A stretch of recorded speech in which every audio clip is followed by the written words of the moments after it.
Assalamualaikum warahmatullahi wabarakatuh.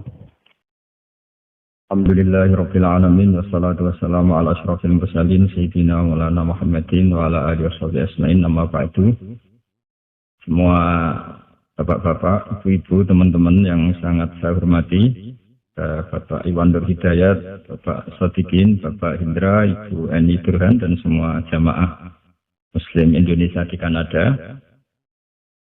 Mohon maaf karena baru bisa hormat karena tadi ikut baca yasin di keluarga mas saya yang barusan wafat. Tepaan ini kebetulan 7 harinya. Mengingat ini masih Idul Adha, meskipun agak kodok, agak terlambat. Idul Adha itu dari kata id itu kembali banyak nikmat atau terulangnya nikmat-nikmat yang diberikan oleh Allah Subhanahu wa taala. Kemudian Al-Adha ini banyak yang mengatakan terkait dengan ibadah penyembelihan kurban, disebut Idul Adha atau Idul Kurban. Saya cerita sedikit tentang sejarah Idul Adha. Dulu ada seorang malaikat yang menjelma sebagai manusia dan beliau ini komunikasi dengan Nabi Ibrahim. Sebelum saya cerita jauh, saya katakan juga saya ingatkan lagi bahwa cara berpikir kita sebagai mukmin itu harus berpikir awal al-khilqah. Awal kita dijadikan oleh Allah Ta'ala, yaitu Nabi Adam materinya dari tanah, nyatanya bisa jadi Nabi Adam. Kita dari sperma, nyatanya bisa jadi manusia. Dengan konstruksi yang sempurna. Dengan cara seperti ini, nanti bayangkan kekuasaan Allah yang tidak terbatas menjadi mudah. Saya teruskan, si malaikat tadi tanya ke Nabi Ibrahim. Saya minta kambing kamu. Oh ya, silahkan. Asal kamu melantunkan kalimat tasbih, terus dibaca tasbih, indah sekali, merdu. Bisa minta tambahan kambing, ya. Sampai beberapa kali. Demi Allah, ini baru kambing, baru hewan. Andaikan anak saya pun, kalau demi Allah saya kurbankan. Singkat cerita, versi riwayat ini, suatu saat Nabi Ibrahim diuji dengan dimintanya anak untuk dikurbankan. Ketika beliau atas nama seorang bapak agak keberatan, terus diingatkan ulang oleh Allah Ta'ala, janji beliau demi Allah, anak pun saya kurbankan. Hasil akhirnya beliau melakukan itu. Dan karena Allah hanya menguji, tidak niat betulan supaya anak itu disembelih, akhirnya diganti oleh kambing. Jadilah tradisi kurban itu pakai kambing. Kemudian secara fikih ada padanan-padanan yang cukup menggantikan kambing, yaitu ada sapi, ada unta, dan seterusnya, dan seterusnya. Yang menarik dari sekian referensi yang saya baca, dan ini harus disosialisasikan tadi. Sebagian versi itu adalah bahwa Nabi Ibrahim ketika diangkat di alam malakut, di alam langit sana, itu ketemu Allah, kemudian Allah tanya, Ibrahim, banyak hamba-hambaku yang durhaka, tidak tahu saya sebagai Tuhannya. Terus kata Ibrahim, usul ya Pak Amit, bunuh saja ya Allah. Setelah itu tanya lagi, ada yang zina, ada yang koruptor, ada yang pokoknya dosa-dosa yang buruk sekali. Dan di semua itu Nabi Ibrahim usul, mereka hidup di bumi engkau ya Allah, makan rezekimu ya Allah, maka mereka enggak sopan sekali, enggak ngerti engkau. Terus singkat cerita minta itu diadab, siksa. Suatu saat, versi referensi ini di kitab Hikam, kalau di kitab saya halaman 15 juz 2, suatu saat Nabi Ibrahim itu diminta sama Allah menyembelih Ismail. Citra ini penting sekali. Setelah disuruh menyembelih Ismail, Nabi Ibrahim komplain. Ya Allah, ini anak saya, Samratu Fuadi, buah hati saya, kenapa engkau seenaknya minta saya sembelih? Enggak bisa ya Allah, ini Samratu Fuadi, buah hati saya. Terus kata Allah, orang-orang yang durhaka yang kamu usulkan supaya saya bunuh itu hamba saya menciptakan mereka dan saya mencintai mereka karena itu ciptaan saya. Anda enak saja usul saya matikan, saya bunuh. Sekarang ketika Anda usul saya tidak mikir, kenapa ketika saya usul kamu mikir? Terus akhirnya Nabi Ibrahim mau oke ya Allah terus. Setelah itu terus semenjak itu Nabi Ibrahim itu begitu sayang sama hamba-hambanya Allah. Sehingga dari cerita yang paling masyhur ketika Abu Bakar As-Siddiq begitu lemah lembut sama hamba-hamba Allah yang lain, Nabi Muhammad mensepadankan dalam hal ini sama Nabi Ibrahim, hati kamu sehalus Ibrahim. Yaitu Nabi Ibrahim, beliau akhir-akhir punya komitmen, faman tabi'ani fa innahu minni wa man asani fa innaka ghafurur rahim. Ya Allah, orang yang ikut sunnahku maka jelas bagian dari saya. Dan yang sedang durhaka, wa man asani, saya harapkan fa innaka ghafurur rahim. Engkau Maha Pengampun, Maha Penyayang. Semenjak itu menjadi sunnatan mutaba'ah bahwa agama ini agama rahmatan lil alamin, bahwa melihat kemungkaran, melihat kebodohan, ketimpangan, itu komitmen kita ini membenahin, bukan menghabisin. Melihat kesalahan, komitmen kita ini in uridu ilal islaha mastata'tu. Komitmen kita ini ingin lebih baik, bukan mengacaukan dunia ini. Semenjak itu terus syariat-syariat Islam disebut anit tabi millata Ibrahim Hanifah, bahwa kita mengikuti millahnya Ibrahim. Sebab itu kemudian setelah ini menjadi sunnatan mutaba'ah, bahkan banyak ulama yang berpendapat ketika Rasulullah SAW Mi'raj, itu dari sekian Nabi Ulul Azmi yang nggak ketemu itu Nabi Nuh. Nabi Nuh alaihissalam, padahal termasuk Nabi Ulul Azmi. Itu banyak yang menganalisis karena Nabi Nuh itu pernah berdoa, Rabbi la tazar alal ardi minal kafirina dayar. Nabi Nuh adalah Nabi yang pernah Toro Jawa masuk mau kaumnya, mendoakan buruk sama kaumnya. Dan itu tidak manhaj, tidak metode yang Nabi Muhammad disuruh ikut metode itu. Tapi Nabi disuruh ikut manhaj atau pola sosiologi, pola dakwah atau pola sosial yang harus mengikuti Nabi Ibrahim anit tabi millata Ibrahim Hanifah. Nabi Ibrahim itu orang yang sangat lemah lembut, yang ngendikan faman tabi'ani fa innahu minni wa man asani fa innaka ghafurur rahim. Sebab itu teman-teman yang di Kanada, yang di mana-mana, kita ngikuti status ilmu hakikat. Di ilmu manusia, negara ini milik Kanada, milik Amerika, milik Eropa misalnya, atau milik mana sajalah. Tapi di status ilmu hakikat, semua itu milik Allah. Sehingga di antara ciri khas Islam adalah, kalau dulu agama-agama lain harus salat di tempat peribadatan mereka, Islam mengatakan, ju'ilat lanal ardu kulluha masjidan. Semua bumi Allah itu masjid, tempat sujud. Sehingga orang Islam, fa'ena ma'at zakatwi sholat, kamu kapan saja ketemu waktu sholat, ya sholat. Semua bumi Allah itu tempat sujud. Sehingga suatu saat sahabat yang biasa siasa, biasa hidup di perantauan, Nabi memberi nasihat, al-bilad biladullah wal ibad ibadullah. Fahaitsuma asabta khairan fa'akim. Semua negara itu milik Allah, semua hamba dimanapun juga hamba Allah. Kamu di mana saja mendapatkan kebaikan, ya silahkan berdomisili di situ.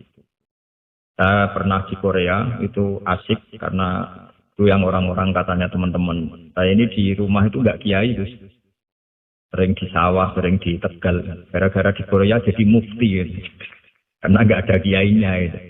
Jadi orang-orang yang nggak jadi kiai di Jawa, mungkin kalau di luar Jawa atau di luar Indonesia malah jadi kiai. Artinya gini, pentingnya jadi kiai bukan menjadi gagah, itu enggak. Tapi begini, dulu bawaannya rakyat itu kan kalau ke masjid komplain, ada masjid bocor, ada keran yang kurang baik. Kalau sudah jadi kiai itu tahu rasanya. Betapa nata masjid itu susah, ngelola masjid itu susah, nyari imam itu juga susah. Melanggengkan jamaah juga susah. Jadi pentingnya jadi kiai itu bukan gagah-gagahan jadi imam, tapi bertanggung jawab atas proses yang berjalan. Tiga dulu di antara nasihat bapak saya. Bapak itu termasuk orang yang nggak suka sama orang tawadhu, orang yang sopan. Dulu saya juga iskal itu janggal. Kata bapak, wong tawadhu itu apik, orang sopan itu baik. Tapi biasanya itu cara orang menghindari tanggung jawab. Disuruh jadi kiai nggak mau. Tapi kalau ada kiai salah komplain. Disuruh jadi menteri nggak mau. Kalau ada menteri salah komplain.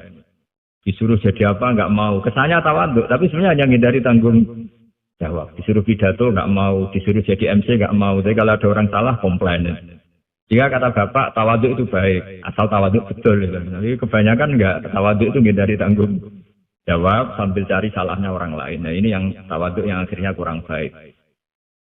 Saya teruskan. Jadi Nabi Ibrahim ini panutan yang luar biasa. Beliau adalah orang yang alami sekian proses sosial yang akhirnya diakui sebagai Khalilur Rahman, orang yang sangat dicintai Allah Ta'ala.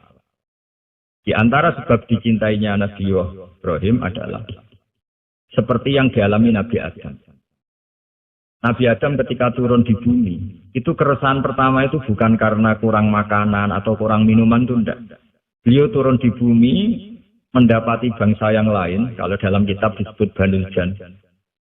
Itu dia janggalnya Masya Allah. Ini orang makhluk-makhluk ini kok tidak kenal sama Allah yang menciptakannya.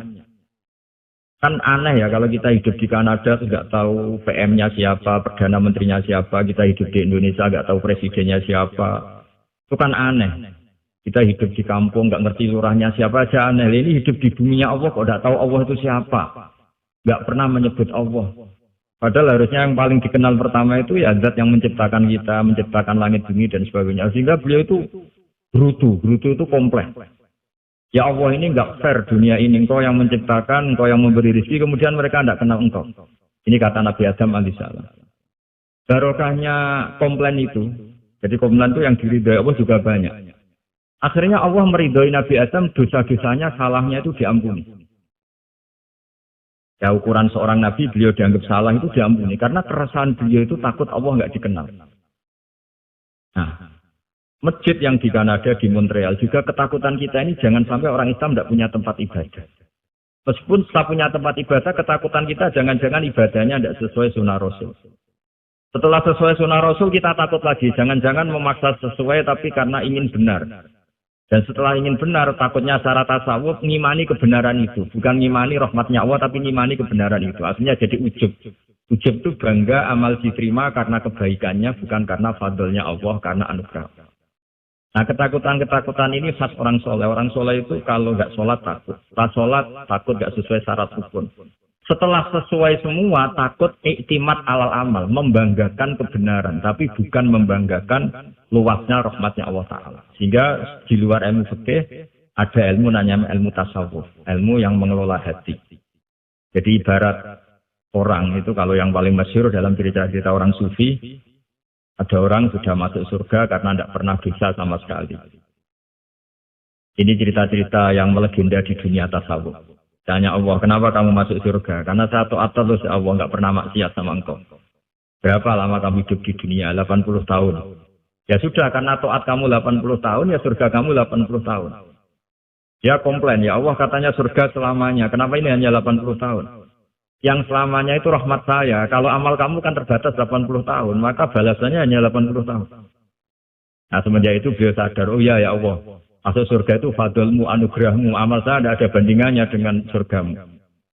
Nah ini jadi sehingga keyakinan ahli sunnah wal jamaah di antara ciri khasnya adalah masuk surga itu karena fadlnya Allah, karena anugerahnya Allah. Maksudnya itu oke, kita amal, tapi amal kita tetap terbatas. Tidak memberi kontribusi pada kerajaan Allah, pada kedijayaan Allah sebagai Tuhan.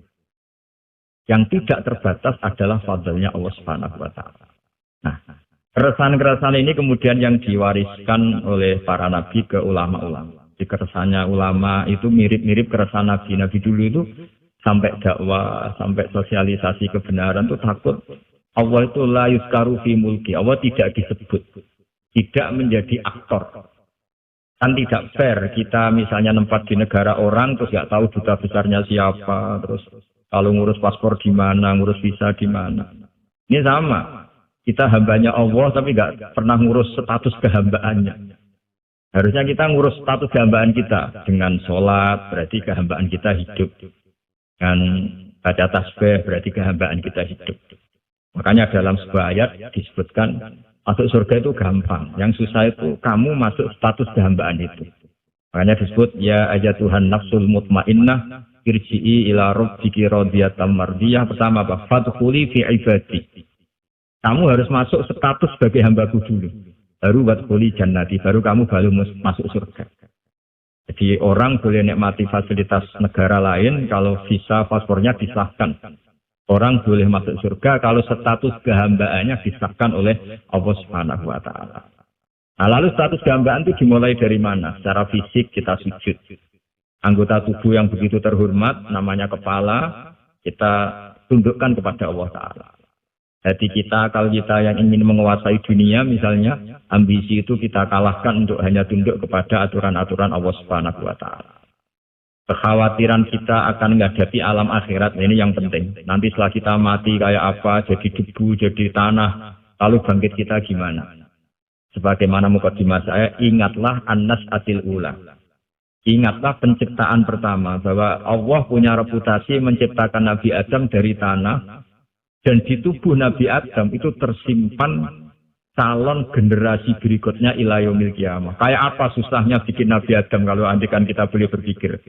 Bikin satu master manusia yang akan melahirkan manusia seluruh dunia. Ibaratnya chipnya itu sudah ada di punggung Nabi Adam. Dan itu materinya dari tanah. Dengan berpikir gitu, maka ketika kita meninggal, sudah jadi tanah, kembali lagi jadi manusia adalah hal yang mudah. Karena Allah punya reputasi menciptakan manusia super, yaitu Nabi Adam dari tanah. Jika setiap kali kita iskal janggal terhadap kekuasaan Allah, kata Allah Ta'ala, Qul yuhihal ladzi ansha'aha awwala marrah. Kalau kamu janggal terhadap kemampuan saya, kemampuan kami menghidupkan tulang belulang yang sudah rapuh, sudah hancur, maka ingatlah reputasi saya, kata Allah, reputasi kami menciptakan Adam dari tanah. Ya, para nabi itu, ini semoga teman-teman yang di Kanada masih ingat betul iman yang dilatih para guru kita di Jawa, di Indonesia. Para nabi itu saking imannya sama Allah, itu tidak ada, sampai kasarnya itu tidak tahu bedanya antara hal itu masuk akal maupun tidak. Kita beri contoh begini, kalau dalam ilmu tauhid, dan ini harus kita latih terus sampai ketemu Allah Ta'ala. Ketika telur jadi ayam, itu sebetulnya itu kita juga tidak ikut mampu bikin telur jadi ayam. Tapi berhubung sering terjadi, kita bilang telur jadi ayam itu mungkin. Mungkin itu ya mungkin sering terjadi. Padahal sering terjadi ini juga tidak yang jenis kita ikut berkontribusi. Lalu ketika sering terjadi ini kita bilang itu mungkin. Padahal saat kita bilang mungkin, juga hakikatnya kita tidak ikut menciptakan telur menjadi ayam. Lalu karena seringnya telur jadi ayam, kita bilang telur jadi ayam itu mungkin. Mungkin itu tidak muhal. Begitu juga bebijian. Nanti jadi pohon besar, yang rindang, yang berbuah, kita katakan mungkin. Kenapa kita katakan mungkin? Karena itu sering terjadi. Toh kita pun tidak ikut menciptakan biji jadi pohon besar, telur jadi ayam. Artinya apa? Zaman sesuatu itu sering terjadi, kita pun sebetulnya tidak pernah ikut menciptakan. Hanya menyaksikan sering, terus kita bilang itu mungkin. Tapi kita tidak memberi kontribusi sama sekali. Semua itu karena kudrohnya Allah, kemampuan Allah. Lalu ketika ada orang yang bilang, batu ini bisa melahirkan unta. Kita bilang mohal, batu itu tidak mungkin melahirkan unta.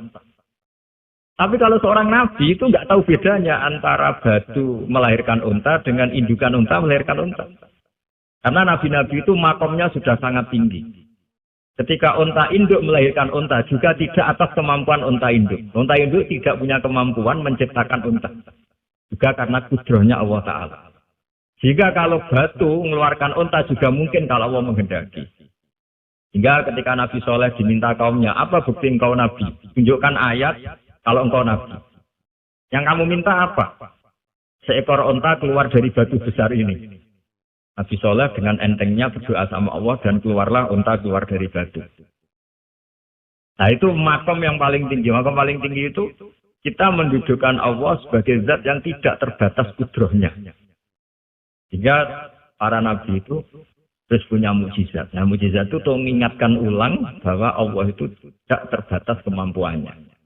Bagaimana unta keluar dari batu besar zaman Nabi Soleh, Zaman Nabi Muhammad air keluar dari jemarinya Rasulullah Shallallahu Alaihi Wasallam, Nabi Ibrahim dibakar tidak mempan, tetap sehat, tetap bugar.